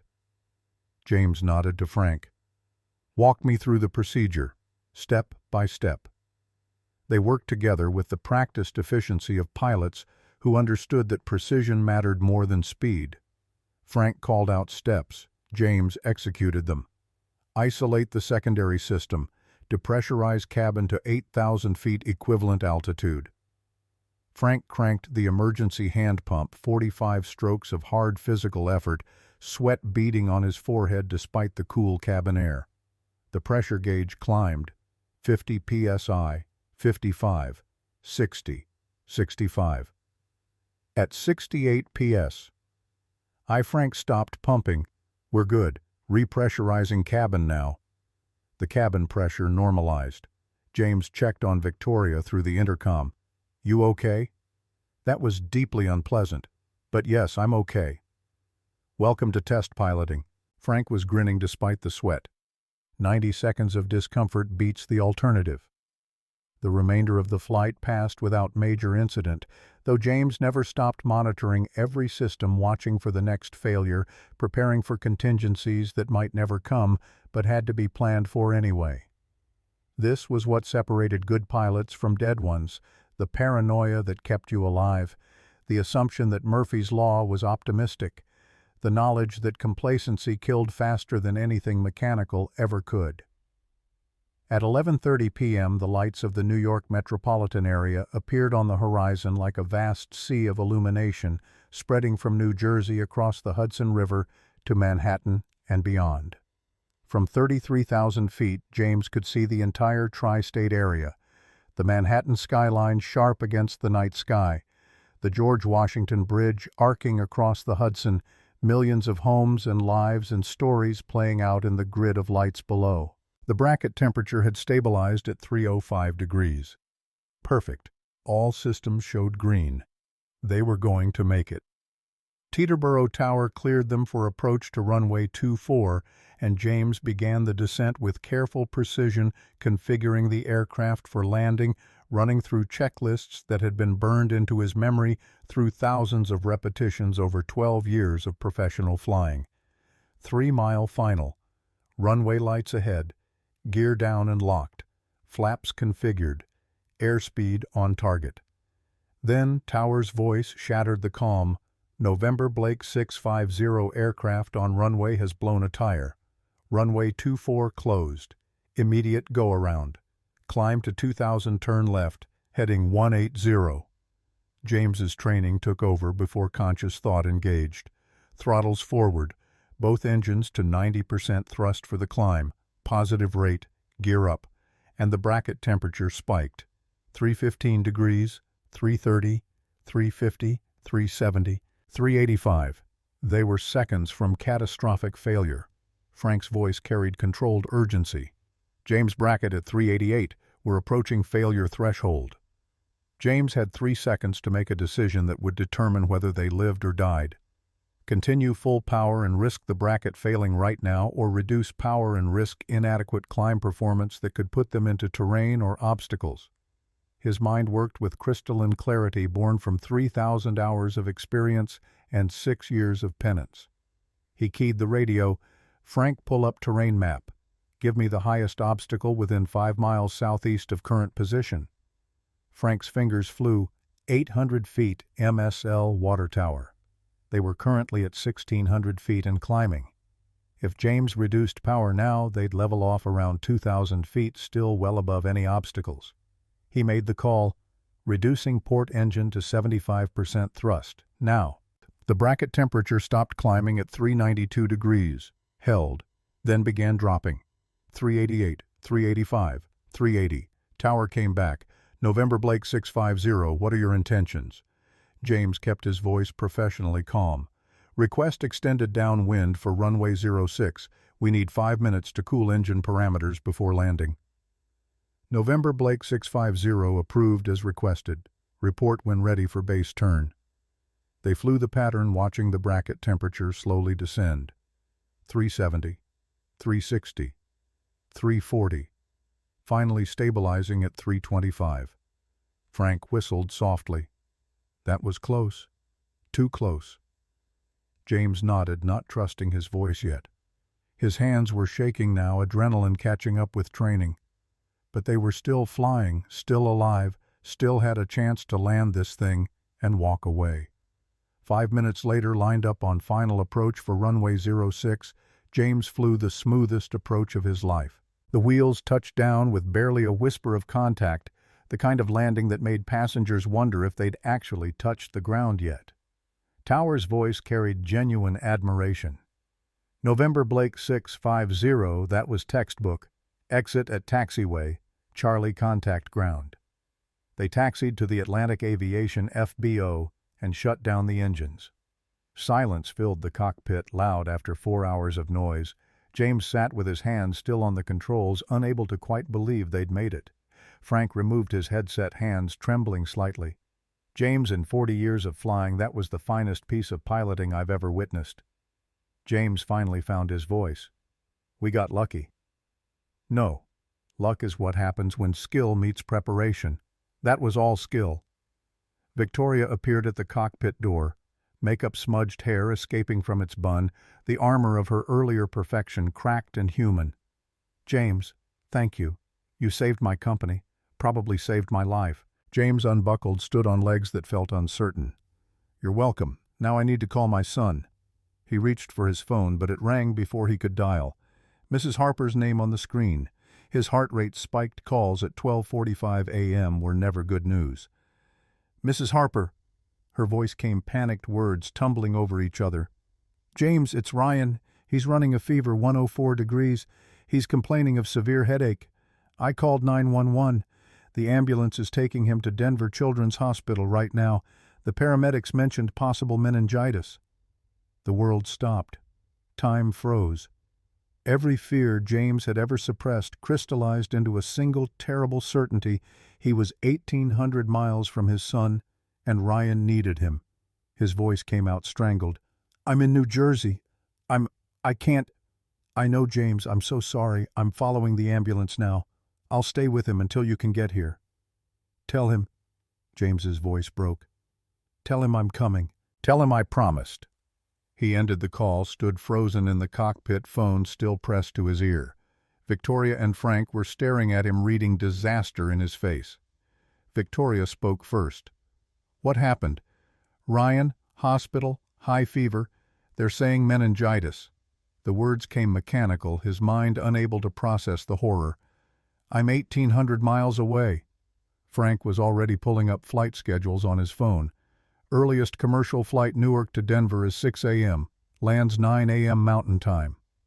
6 hours. 6 hours before he could even start traveling.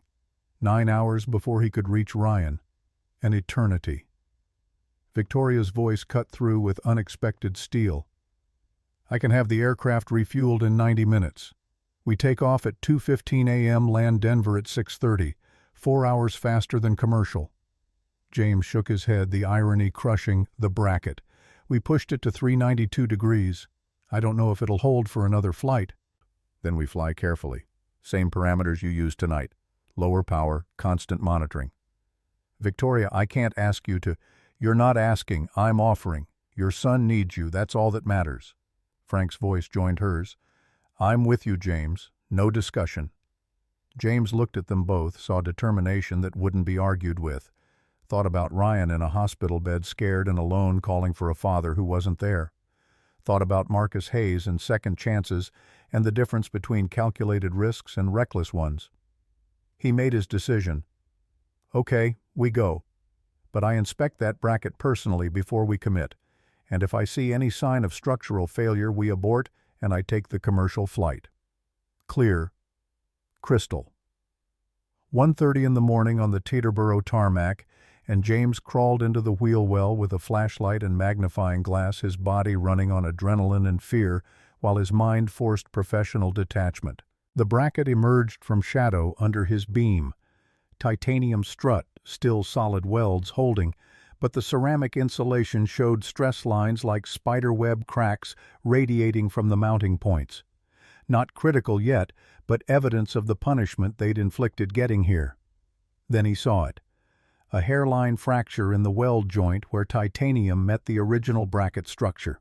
1 millimeter long, barely visible, even under magnification, thin as a thread, but unmistakably real. James stared at it, running probability calculations with the part of his brain that had kept him alive through 3,000 hours in aircraft that could kill you for thinking wrong. The crack could hold. Titanium was resilient. The weld had depth. The load distribution might keep it stable for another 4 hours of flight. 50-50 odds, maybe 60-40 in their favor. Or it could propagate. Thermal cycling during climb and descent, vibration during turbulence. They'd certainly encounter stress concentrations at the fracture point. Any of these could turn a hairline crack into catastrophic failure. The bracket would tear free, the fuel line would rupture, burning fuel would hit a 1,200-degree engine core, and 3 people would die in a fireball over the American heartland. Frank's voice came from outside the wheel well. "What are you seeing?" James backed out, stood-faced Frank and Victoria, with Ryan's face burned into his mind, 8 years old, lying in a hospital bed calling for a father who'd chosen to fly instead of stay safe.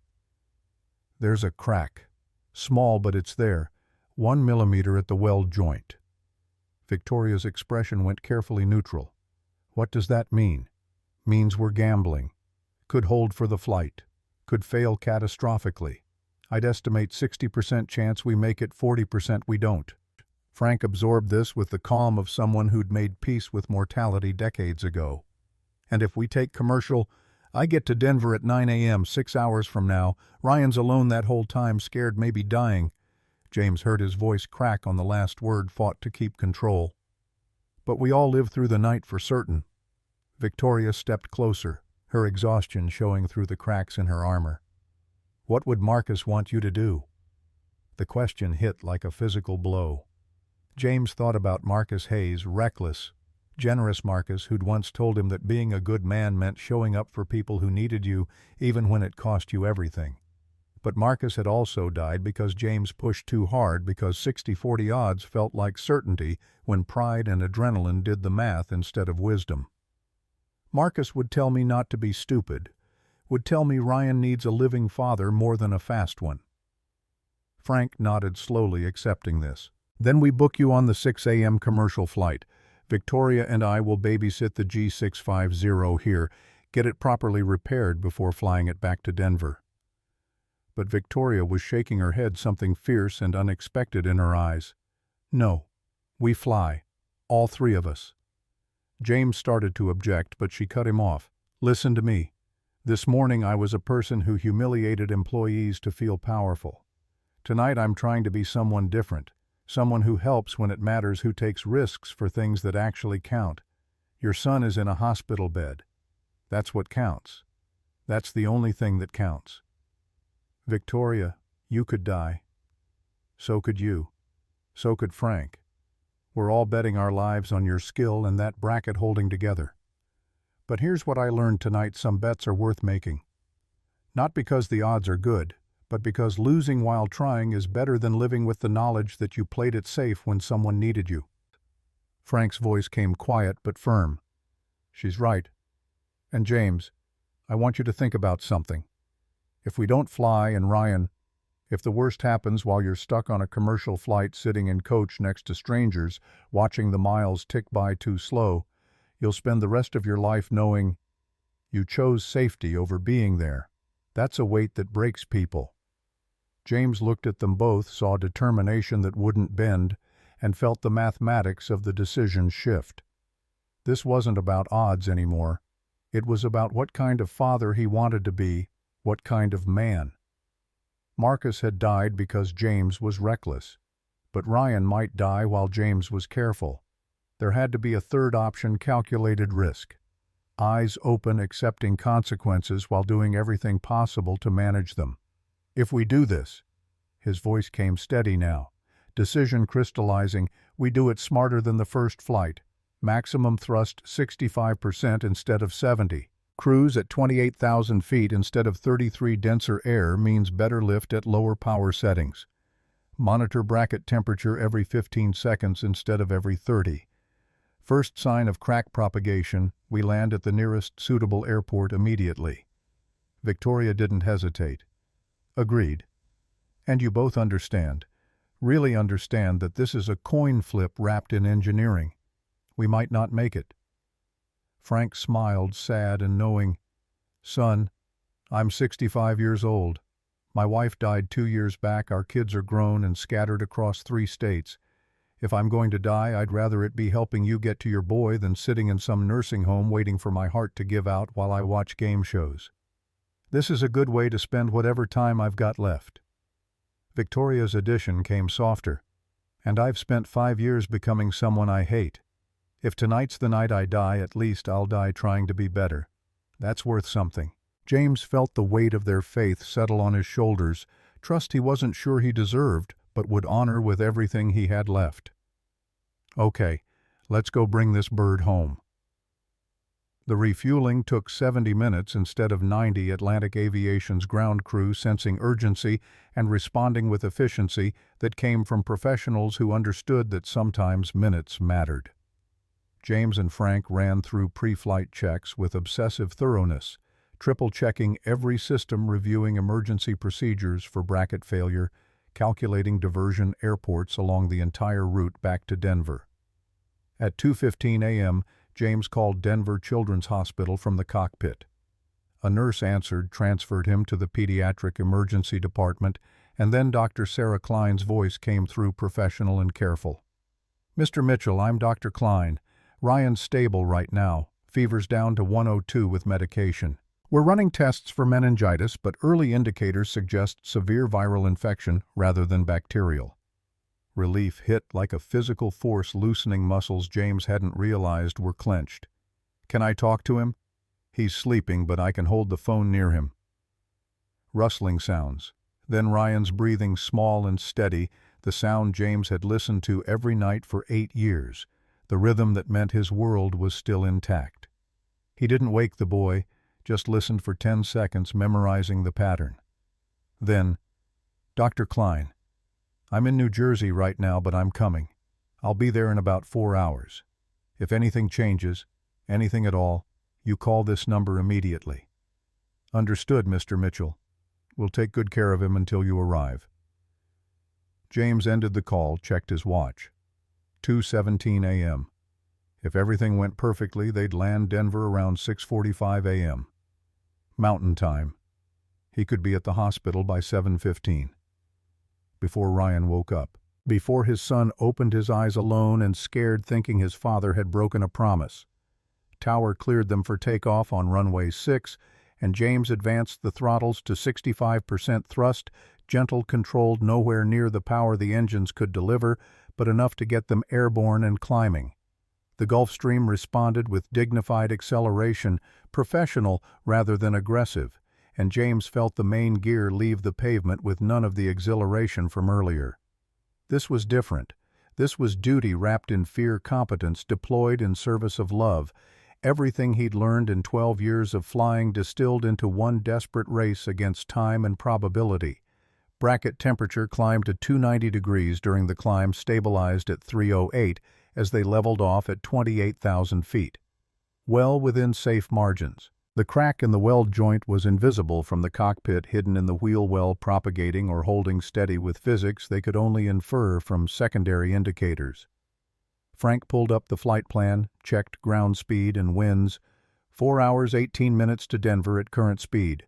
Put us on the ground at 6:43 a.m. Weather between here and there.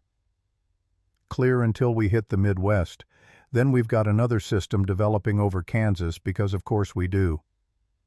James almost smiled at the bitter irony. Kansas again. The heartland seemed determined to test them. How bad? Not as severe as what we flew through eastbound. Moderate turbulence expected, tops at 35,000. We should be able to stay under it. Should. The word carried so much weight when lives hung on probability curves and weather predictions that were right 80% of the time. James filed it away as useful information wrapped in uncertainty.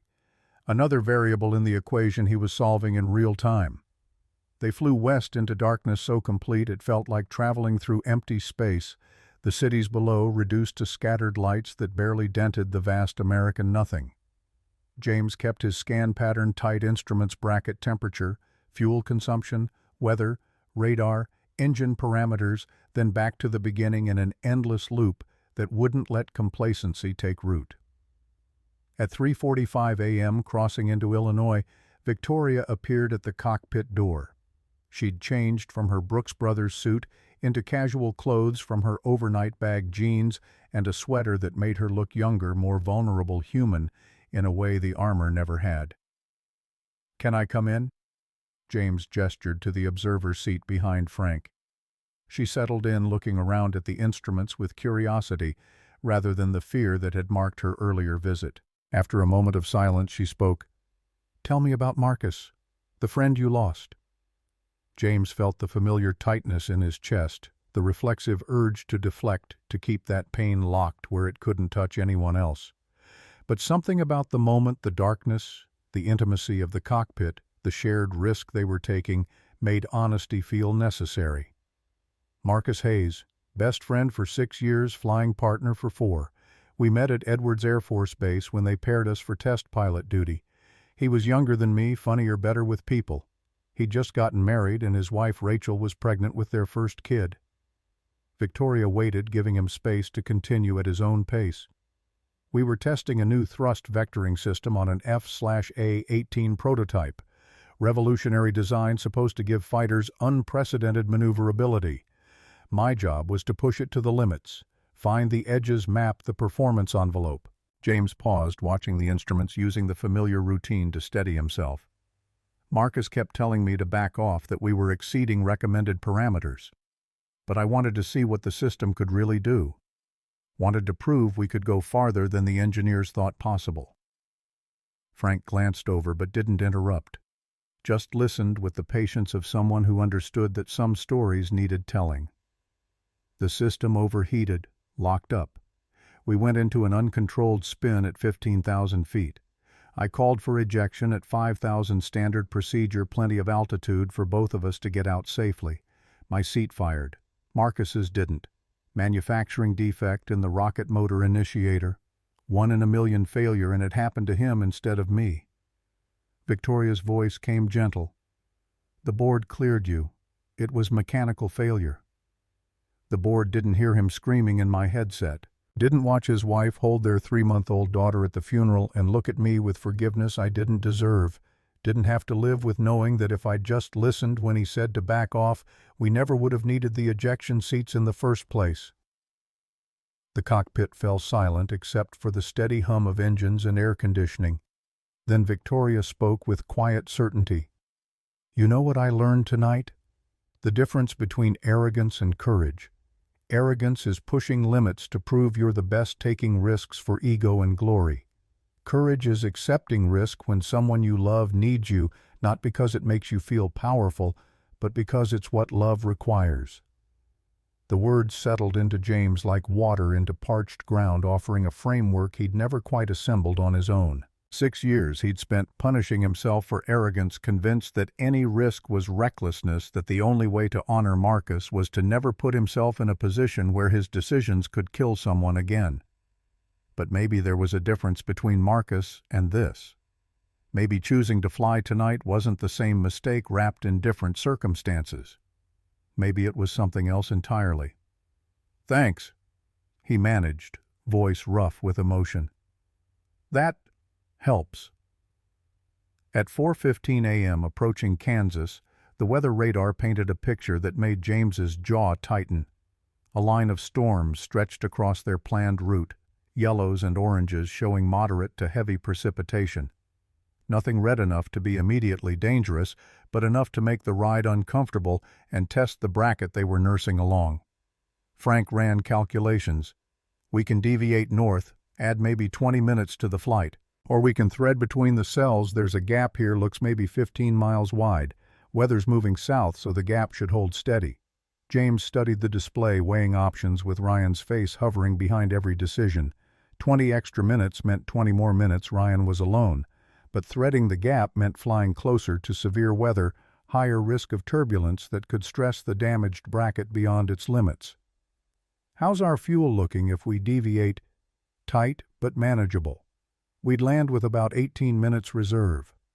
6 minutes below FAA minimums, but legal in daylight, VFR conditions, and dawn would be breaking by the time they reached Denver. James made the call. We thread the gap. But first, sign the weather's closing in or the bracket temps spike. We deviate immediately. They hit the edge of the weather system 10 minutes later. Turbulence began as light chopped the aircraft, bouncing gently, then intensified to moderate. The bracket temperature climbed from 308 to 320, 335, 348 as vibrations translated to friction and heat in the damaged joint. Rain hammered the windscreen, obscuring forward visibility, the wipers barely keeping up with the deluge. Lightning strobed through clouds that pressed close on both sides of their narrow corridor, and James flew with his full attention on the instruments, trusting the gauges, more than his eyes, keeping the aircraft centered in the gap between cells while monitoring the bracket temperature with growing concern. 360 degrees, 372, 380. Frank, how much farther to clear this system? 8 minutes at current speed. 8 minutes felt like 8 hours. The turbulence intensified, moderate slamming into severe without warning, the aircraft dropping 400 feet and making James's stomach try to exit through his throat. He heard Victoria gasp from the observer seat, but didn't have attention to spare for reassurance, all his focus on flying, on keeping them in the narrow safe zone between weather cells that wanted to tear them apart. 390 degrees. 5 degrees from the threshold he'd calculated as maximum safe temperature. Lightning struck close enough to light the cockpit like daylight thunder, arriving simultaneously with a crack that felt like the sky breaking. The aircraft shuddered and James's eyes locked on the bracket temperature display, watching for the spike that would mean the weld had failed, that they had seconds to attempt an emergency landing or die trying. 392 degrees. Holding. Not climbing. And then, like a gift from physics and luck combined, the turbulence eased. The rain thinned. The radar showed clear air ahead, and James eased the throttles up, fractionally increasing speed, putting distance between them and the weather that had almost killed them. The bracket temperature stabilized at 388, then began its slow descent. 380, 372, 360. Frank wiped sweat from his forehead. That was closer than the eastbound flight. We're pushing our luck, James. I know, but we're through the worst of it now. Kansas to Denver is clear skies according to the forecast. They flew on through the pre-dawn darkness, the eastern horizon just beginning to show the first hint of gray that promised sunrise. James's body ached with exhaustion, his eyes burning from staring at instruments for 6 straight hours, his mind running on fumes and determination. But Ryan was getting closer with every mile, every minute, bringing them nearer to the hospital where his son waited. At 5:45 a.m., with Denver 100 miles ahead and dawn breaking behind them in shades of pink and gold, the aircraft began its descent. James configured for landing with the careful precision of someone who knew. This was the moment where most accidents happened, tired pilots making mistakes on final approach, letting exhaustion override training, cutting corners because the destination was so close. He forced himself to be methodical. Landing gear down and locked. Flaps configured, airspeed on target, bracket temperature holding at 320 degrees well within safe margins. Denver approach handed them off to tower, and the controller's voice carried morning shift energy. November Blake 650 winds calm, runway 35 left cleared to land. The runway appeared ahead, 2 miles of concrete painted gold by sunrise. James flew the approach manually, feeling the aircraft through his hands, making tiny corrections that kept them perfectly aligned with the center line. This landing mattered in a way the Teterboro landing hadn't. This was the end of the journey, the final test before he could get to Ryan. The wheels touched with barely a whisper. James felt the mains make contact, held the nose off for a moment to bleed speed, then lowered the nose wheel with surgical precision. They were down. They were safe. They'd made it. He taxied to the Silverwing hangar where this had all started 16 hours earlier, shut down the engines, and sat for a moment in the sudden silence, unable to quite process that they'd survived. Twice.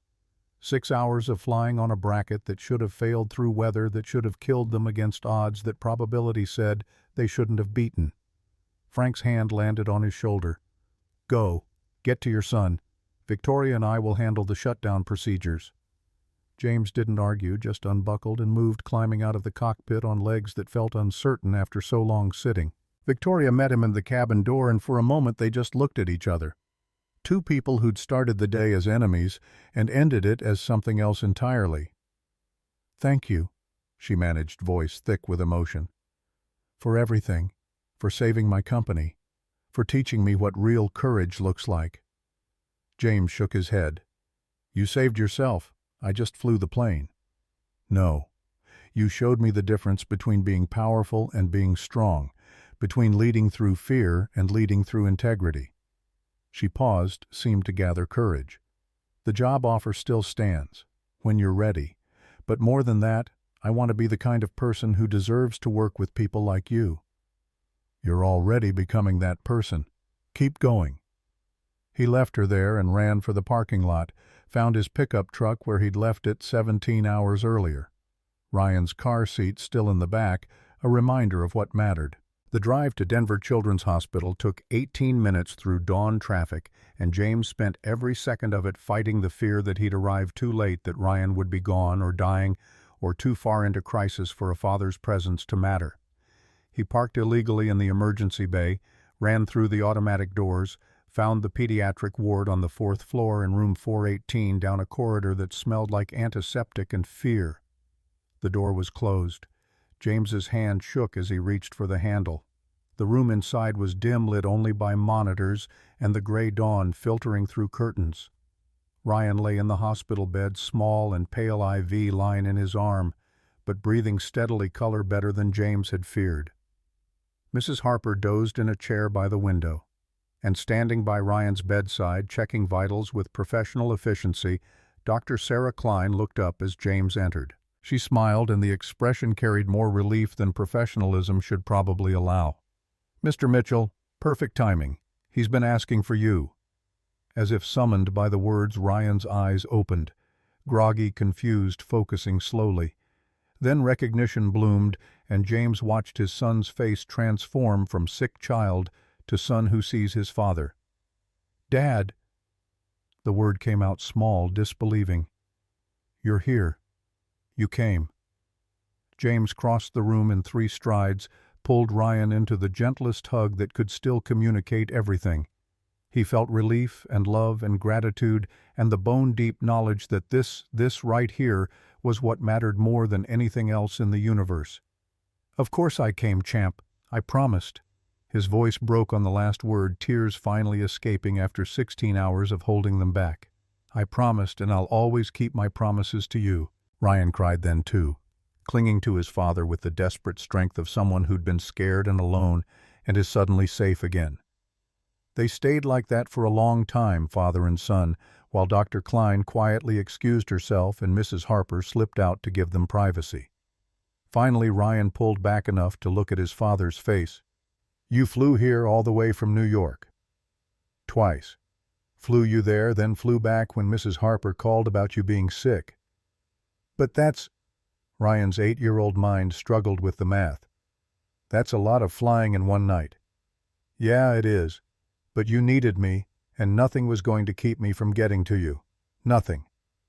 Ryan processed this with the serious consideration he gave to everything important, and James could see understanding forming, not just that his father had come, but what it meant that his father had chosen to come, despite everything he'd given up flying to avoid. "Dad, I think you should take that job. The one Ms. Blake offered." The statement caught James completely off guard. "Why?" "Because when I was sick and scared, I thought about you flying. And I was proud. I don't want you to stop flying because of me. I want you to do what you love, but you have to promise to come home every day." James felt something unlock in his chest. Permission he hadn't known he needed. Ryan was giving him back the sky, not as a place to hide or prove himself, but as work that mattered, as service that could be both excellent and bounded by love. "Deal, champ. I'll fly, but carefully, safely, and I'll always come home to you." Dr. Klein returned, then knocking softly before entering. "Mr. Mitchell, the test results are back. It's not meningitis, severe viral infection, probably influenza. Ryan's responding well to treatment. Fever's down to 99 degrees. He'll need to stay another day for observation, but he's going to be fine." Relief crashed over James like a wave, the final piece of the nightmare resolving into something manageable. His son would live, would be okay. Everything else was details. "Thank you, doctor." "Thank you." 3 hours later, with Ryan sleeping peacefully and the crisis definitively past, James left Mrs. Harper to watch over his son and drove back to Silver Wing. He found Victoria in the hangar looking exhausted but determined, standing beside the G650 while mechanics swarmed over the bracket assembly. She saw him approach and smiled. "How's Ryan?" "Going to be fine. Not meningitis, just flu. Scary but treatable." "Thank God." She paused then. "I meant what I said about the job. Chief of Flight Safety Operations. 250,000 salary, 20 hours a week, completely flexible schedule. Base in Denver, work when you want, and absolute veto authority on any safety decision." James considered thought about Ryan's words about Marcus and second chances, and the difference between running from fear and integrating it into wisdom. "I'll take it, but not at 250. Pay me 150. That's comfortable for Ryan and me without creating resentment with the existing team. And I want it in writing that family comes first, always, no exceptions." Victoria extended her hand. "Deal. Welcome to Blake Aviation Holdings. When can you start?" "After Ryan's released from the hospital, and I've had about 12 hours of sleep. Call it Monday." They shook on it, and James felt the pieces of his life reorganizing into a new configuration, not the glory of his test pilot days, not the penance of his janitor years, but something that honored both while serving what mattered most. 6 months later, James stood on stage at the Denver Convention Center, 500 aviation professionals in the audience, Ryan sitting front row beside Victoria. He'd been asked to deliver the keynote address at the Regional Aviation Safety Symposium, and he'd spent weeks wrestling with what to say, how to distill the lessons of that night into something useful for people who hadn't lived through it. He began, "6 months ago, I was pushing a mop in a hangar, and nobody knew I'd been a test pilot because I'd spent 6 years making myself invisible. Today, I'm your keynote speaker. The difference isn't that I changed, it's that circumstances forced people to look past assumptions." The audience was quiet, listening. I want to share 3 lessons from that experience. First, competence doesn't care about credentials. The janitor might understand the aircraft better than the engineer with the MIT degree. The person you overlook might be the person who saves your life. Listen to expertise wherever you find it, regardless of what uniform it's wearing. Nods in the audience, people taking notes. Second, the best safety decisions are the hard decisions. When my CEO had to choose between a $250 million deal and flying safely through weather, she chose safety. That decision defined her character and her company's culture. Profit matters, but people are irreplaceable. Remember that when you're pressured to compromise. More nods, a few people in the front row leaning forward. Third, you can't separate who you are from what you do. I tried to stop being a pilot and just be a father. But my son taught me something: being fully yourself, bringing your complete competence and passion to your work. That's what makes you a better father, a better leader, a better human. You don't have to choose between family and calling. You find ways to honor both. He paused, looked at Ryan, who was watching with serious 8-year-old attention, then at Victoria, who smiled encouragement. 6 months ago, a woman publicly humiliated me. Tonight, she's my boss and my friend. That transformation didn't happen because she became someone different, or because I proved I was better than her assumptions. It happened because we both chose learning over defending vulnerability, over armor truth, over pride. His closing came from the deepest place of conviction. Build cultures where competence matters more than credentials, where safety matters more than profit, where being wrong is a chance to grow rather than a reason to hide. That's real leadership. That's how we build companies and lives worth living. The applause was immediate and sustained. James stepped down from the stage to find Ryan waiting, sketchbook in hand. The boy had drawn the Gulf Stream in flight, detailed and accurate, with 3 people visible in the cockpit, and a caption in careful block letters, "The plane that brought Dad home." Victoria joined them, and they walked out together into the Denver evening. James thought about Marcus, hoped his friend would approve of the man he'd become. Not the reckless test pilot or the penitent janitor, but someone who'd learned to navigate between extremes, to honor both excellence and limitation, to fly when it mattered and come home when it counted more. His phone buzzed. A text from Frank. "The new G700 just arrived for certification testing. Want to be the first to fly her?" James looked at Ryan, who was already grinning, knowing the answer before James spoke it. "Yeah, buddy. Let's go flying tomorrow, after school, together." And for the first time in 6 years, the yes felt right, not despite Ryan, but because of him, not running from Marcus's memory, but honoring it by being better, more careful, more complete. The sky was waiting. So was home. And James had finally learned that the two didn't have to be enemies. They could be different expressions of the same love, the same commitment to showing up for what mattered most. He took Ryan's hand and walked toward the parking lot, toward tomorrow, toward a future where competence and humility, skill and safety, passion and presence could all coexist in the same life, the same heart, the same man finally made whole.